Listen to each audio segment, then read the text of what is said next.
Bonjour mesdames, mesdemoiselles et messieurs. Je vous présente ma peinture qui parle de l'histoire, la fondation de l'histoire humaine. C'est une peinture de 10 mètres sur 180. Et ici, on voit au commencement Dieu, on voit l'éternité, on voit l'amour et la vérité, on voit le Créateur. C'est une forme de montrer la multitude que Dieu a eu durant les temps passés. Parce que Dieu, c'est le Créateur. Mais ailleurs, il a eu d'autres noms, comme en Égypte, il y avait un Dieu pour l'amour, un Dieu pour la vérité, un Dieu pour la connaissance, un Dieu pour plusieurs choses. Mais le tout était renversé sur le Créateur, mais avec plusieurs compartiments. Comme aujourd'hui dans certaines religions, on va te montrer Dieu le Père, Dieu le Fils, Dieu l'Esprit. Bon. Maintenant, ici, on voit l'univers, les univers parallèles qui reviennent sur l'univers qu'on a aujourd'hui. Parce qu'on parle de l'univers, on parle de la création, mais il faut savoir qu'il y a plusieurs univers dans notre univers. L'univers que nous pouvons percevoir, c'est l'univers physique.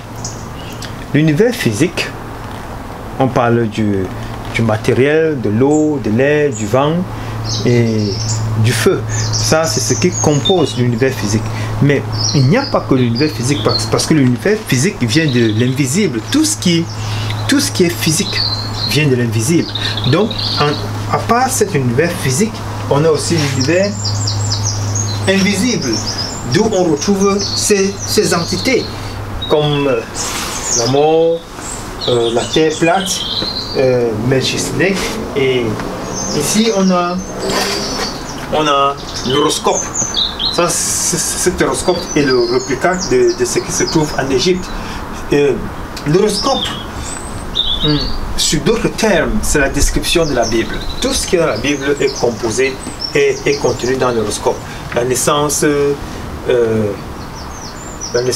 Horus, les stars. Horus parfois est appelé est le représentant d'une star, et on voit peut-être dans la Bible aujourd'hui Jésus qui est la lumière du monde, et la lumière c'est le soleil, donc c'est la représentation du soleil, et c'est ça qui fait la Bible.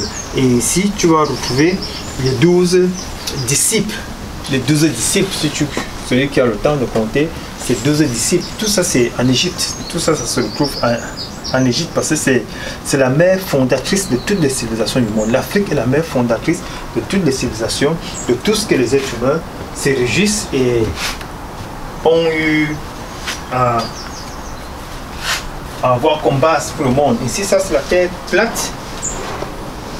C'est la terre plate, comme en ce temps, c'est ce que les gens croyaient à la terre plate, c'est-à-dire qu'une terre avec une sphère en haut, c'est-à-dire que limitée par ça, comme une glace, sur glace, comme une glace, et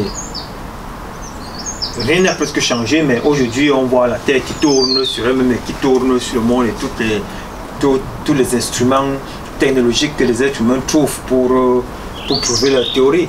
Et ici on a des créatures, les soucoupes volantes qui ont toujours existé dans la Bible. On les retrouve dans le book d'Ézéchiel qui dit que non, la roue se déplace et les esprits de Dieu se déplacent. Donc ça, tu étais avec nous. Ici, de ce côté, on retrouve tous les autres univers. Tous les autres univers qui existent en dehors du nôtre. Ils ne sont pas forcément visibles, parce que on sait très bien que les bactéries détruisent le corps humain, mais les bactéries ne sont pas visibles. Ça ne veut pas dire qu'ils n'ont pas de vie, mais ils ne sont pas visibles à l'œil nu. Pourquoi? Parce qu'il y a plusieurs mondes, et voici le réplica de ces mondes, parce que le monde physique est composé de biens physiques, et le monde spirituel, le monde beyond notre monde, est aussi est plus vaste et est aussi composé d'esprits et d'autres créatures. Donc, en regardant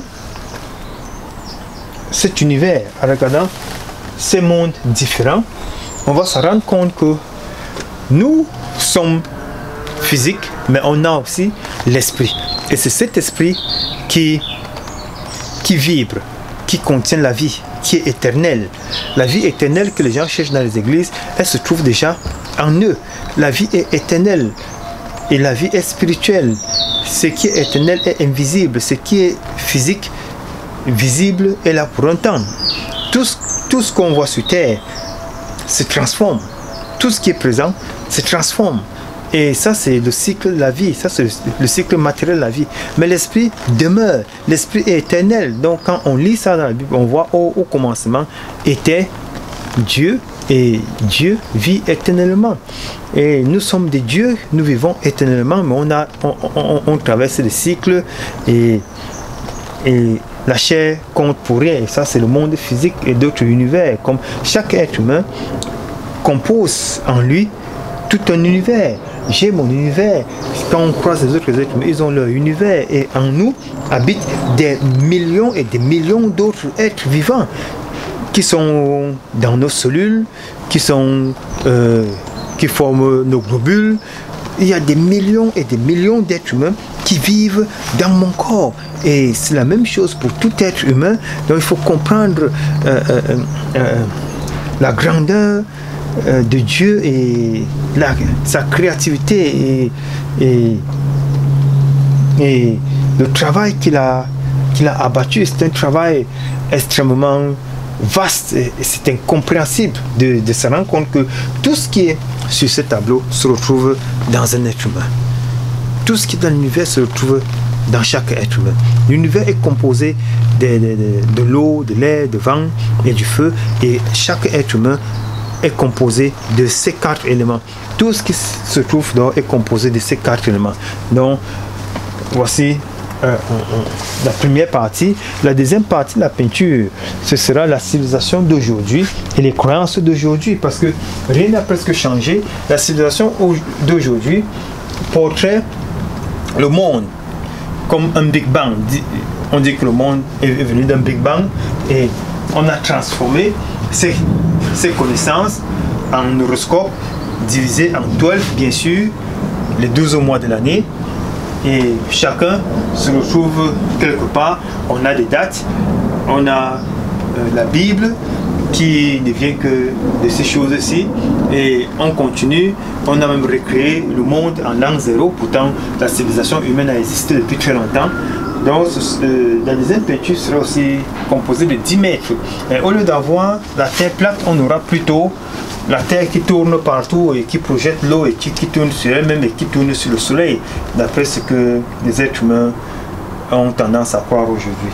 Ok, merci et à la prochaine peinture.